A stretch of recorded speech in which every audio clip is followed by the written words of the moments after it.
Вы на канале аудиоучебник «География 7 класс», параграф 40. Антарктида. Единственный и необычный по своеобразию природы материк, полярные исследователи называли его ледяным, безмолвным, пустынным, загадочным белым. Зимой Антарктида погружена во мрак полярной ночи, а летом солнце не опускается за горизонт, освещая ледяную пустыню и полуночные часы. На Южном полюсе восходом и заходом солнца можно любоваться только один раз в год. Этот материк самый высокий и холодный. Здесь наблюдаются самые сильные ветры на Земле. На материке отсутствует постоянное население. Во льдах Антарктиды содержится 80% пресной воды планеты. Своеобразная история открытия и исследования материка. Географическое положение. Материк почти весь расположен в пределах Южного полярного круга и находится в антарктическом климатическом поясе. От других материков Антарктида отделена огромными океаническими пространствами. Положение материка в районе полюса привело к образованию мощного ледяного покрова. За счет толщи льда Антарктида оказалась самым высоким материком Земли. Антарктика. Природа Антарктиды неразрывно связана с природой южных частей Тихого, Атлантического и Индийского океанов и вместе с ними составляет единое целое. Южную полярную область, включающую Антарктиду с прилегающими к ней островами и южной части океанов примерно на 50-60 градусов южной широты, называют Антарктикой. Название Антарктида происходит от греческого слова «анти» – «против», то есть лежащая против северной полярной области земного шара – Антарктики. Открытие и первые исследования. Антарктиду открыли значительно позже других материков. Еще древние ученые высказывали мысль о существовании суши в высоких широтах южного полушария, но окончательно вопрос о существовании шестого материка был решен лишь во второй половине XVIII века. На поиски южного материка отправились экспедиция, которую возглавлял известный английский мореплаватель Джеймс Кук. Джеймс Кук не раз пересекал Южный полярный круг, но пробиться сквозь льды к материку он так и не смог. Он пришел к мрачноватым выводам, что земли, которые могут находиться на юге, никогда не будут исследованы. Эта страна обречена природой на вечный холод. Результаты экспедиции Джеймса Кука надолго охладили желание мореплавателей пускаться в рискованные плавания на поиски материка. Лишь в 1819 году была организована первая русская антарктическая экспедиция на судах «Восток» и «Мирный» под командой Фадея Фадеевича Беллинсгаузена и Михаила Петровича Лазарева, которая обошла вокруг неведомого материка, вплотную подходила к его берегам и открыла множество островов. 1820 год, когда экспедиция впервые подходила к берегам Антарктиды, принято считать годом ее открытия, положившего начало интенсивному изучению береговой зоны Южного континента.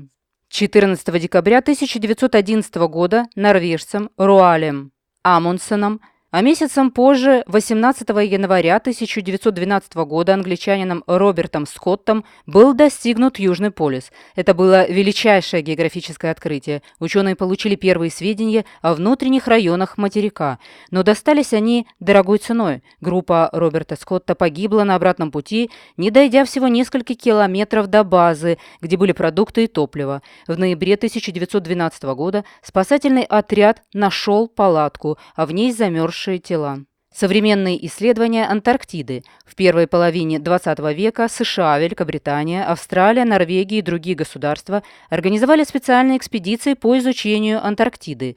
Исследования проводились преимущественно на побережье. Внутренние же области материка оставались малоизвестными. Только с проведением Международного геофизического года МГГ 1957-1958 года 12 государств мира решили совместно изучать материк и обмениваться информацией. Одно из ведущих мест в этой работе принадлежит советским исследователям.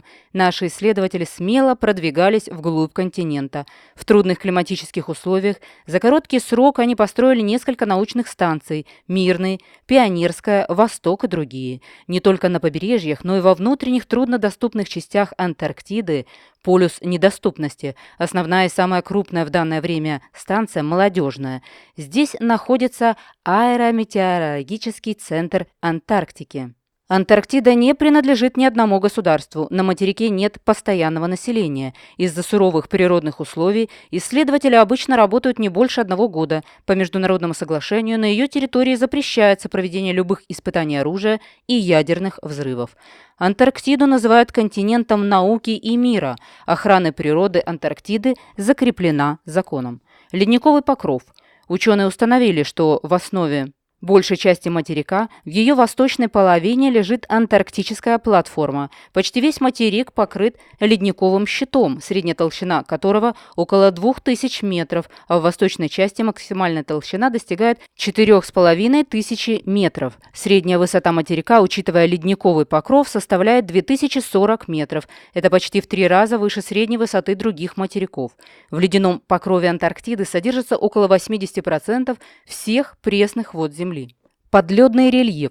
Около 1/3 его поверхности лежит ниже уровня океана. В то же время под ледниковым панцирем обнаружены горные цепи и массивы. Западная Антарктида характеризуется большой расчлененностью. По антарктическому полуострову и западной окраине материка протянулись горы, которые служат продолжением Анд Южной Америки. Здесь находится самый высокий горный массив 5140 метров, глубочайшая впадина 2555 метров. В Восточной Антарктиде под сплошным покровом льда ровные участки поверхности чередуются с горными массивами высотой 3-4 километра. Они сложены древнейшими отложениями, похожими на породы других материков, входивших в состав древнего материка Гондвана. У окраины материка на одном из прибрежных островов моря Росса возвышается действующий вулкан Эребус, свидетель активных горообразовательных процессов в этом районе. Климат. Почти вся Антарктида находится в антарктическом климатическом поясе. Особенно суров климат во внутренних областях материка. Средняя суточная температура там даже летом не поднимается выше -30 градусов Цельсия. Зимой бывает ниже -70 градусов Цельсия. Полярникам на станции «Восток» зарегистрирована самая низкая температура на Земле -89,3 градусов Цельсия. Здесь находится область высокого атмосферного давления с нисходящими токами воздуха, которые не образуют облаков. Воздушные массы оттекают от центра материка к прибрежной зоне. В летнее время Антарктида получает много солнечного тепла, но около 90% этого тепла отражается снегом и льдом и уходит в космос. Таким образом, суровость климата обусловлена 3 факторами. Во-первых, географическим положением. Во-вторых, наличием мощного ледяного покрова. В-третьих, отсутствием облачности, которая способствует дальнейшему выхолаживанию территории. В Антарктиде хорошо выражена географическая зональность в распределении температуры осадков, выпадающих в твердом состоянии.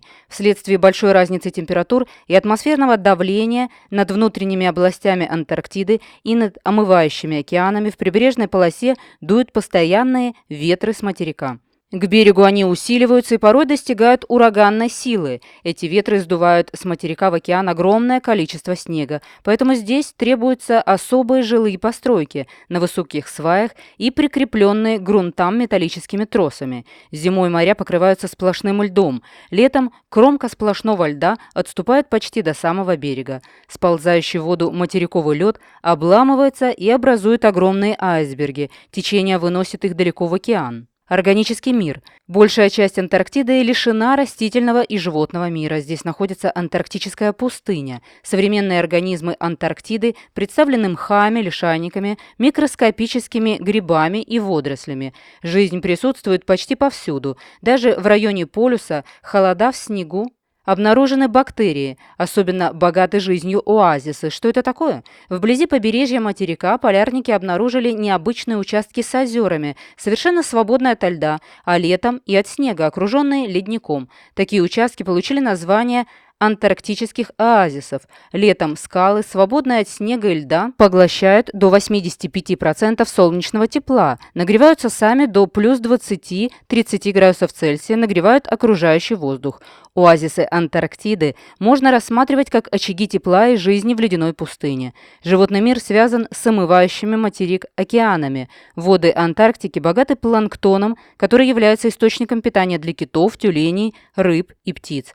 Здесь водится несколько видов китообразных, среди них самые крупные животные нашей планеты – синие киты, а также кашалоты, касатки, широко распространены ластоногие. Летом на побережье гнездится около десятка видов птиц. Типичные обитатели Антарктиды – пингвины, самый распространенный небольшой пингвин Адели. Особенно красивые императорские пингвины массой до 50 кг и высотой более метра. Высоко в горах гнездятся антарктические и снежные буревестники. На побережье летом можно встретить бакланов, чаек, поморников. Значение современных исследований Антарктики. Исследования в Антарктиде проходят в исключительно трудных условиях. Интерес к изучению ледяного материка объясняется стремлением людей к знаниям. Земля – наш дом, и людям важно знать, что делается в нем. В недрах Антарктиды обнаружены разнообразные полезные ископаемые – каменный уголь, железная руда, цветные металлы, найдены следы нефти, природного газа. Ученые предполагают, что там есть золото, алмазы, уран. Океанические воды Антарктики особенно богаты крупными морскими животными, рыбой. В Антарктиде сосредоточены огромные запасы пресной воды. Процессы, происходящие в Антарктиде, неизбежно сказываются на природе поверхности всей Земли. Атмосфера над Антарктикой оказывает влияние на движение воздушных масс всей планеты. Ледниковый покров, возникший 20 миллионов лет назад, содержит богатую информацию об истории развития природных комплексов Земли, о влиянии космоса на нашу планету. Подписывайтесь, ставьте лайк.